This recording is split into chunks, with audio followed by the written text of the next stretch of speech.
Hey guys, welcome back to Mo's Game Table. Today we're going to take a look inside War Diary issue number 24. This is the latest edition that is out now in both digital and print format. If you are not already a subscriber, you can subscribe and get either the digital format or the print format, and it's definitely well worth it. This is the best wargaming magazine on the market, in my opinion, that everybody should be enjoying. And we start off with the Prelude, which is the letter from the editor, Roy Matheson, and he's got a couple of points here he wants to hit on. First off, he starts about the CSRs and how War Diary did not win this year, although it has won in the past, and it was nominated, which he appreciates. He starts off, his first point is, as he says here, an interesting point. There was an editorial that was written by Harold Buchanan in which he opined that none of the nominated magazines, Strategy and Tactic was the one that won this year, were worthy of the award because none of them addressed social issues such as equity and inclusiveness that he feels should be required. And Roy disagrees with that. He says in today's highly charged cultural environment, we're inundated and truthfully overwhelmed with such issues as Buchanan identifies being of such primary importance. I agree with him on that. We don't need to have a schism created from political ideologies. We just should be out there enjoying the ton of great war games that we have to enjoy today. Then he touches on another issue, which, as he says here, is in a similar vein.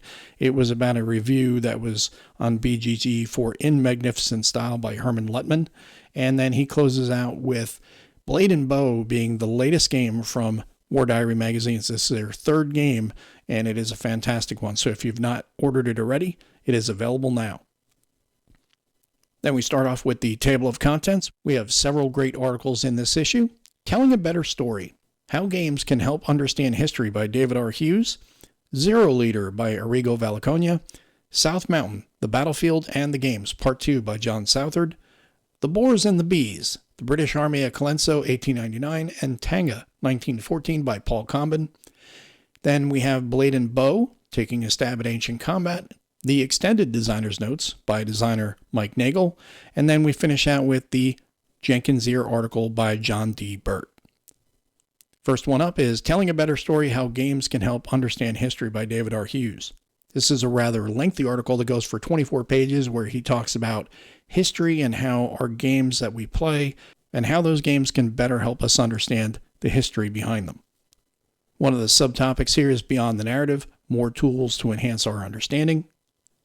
Blow by Blow, Modeling the Fusiliers Attack. And as usual with these articles, a lot of these authors like to tie in examples from war games directly into the history that they're talking about. A couple of more illustrated examples, several more over the pages.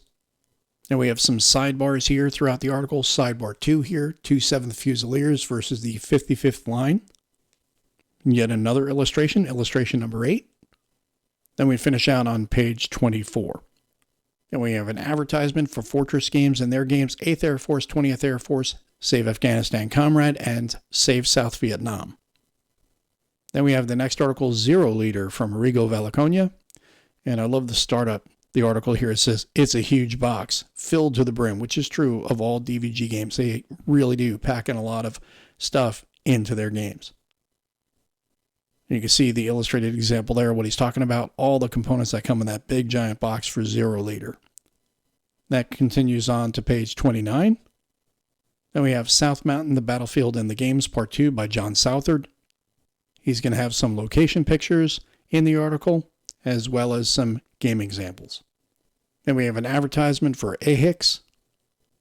The Boars and the Bees, love that title. The British Army at Colenso, 1899, and Tanga, 1914 by Paul Combin.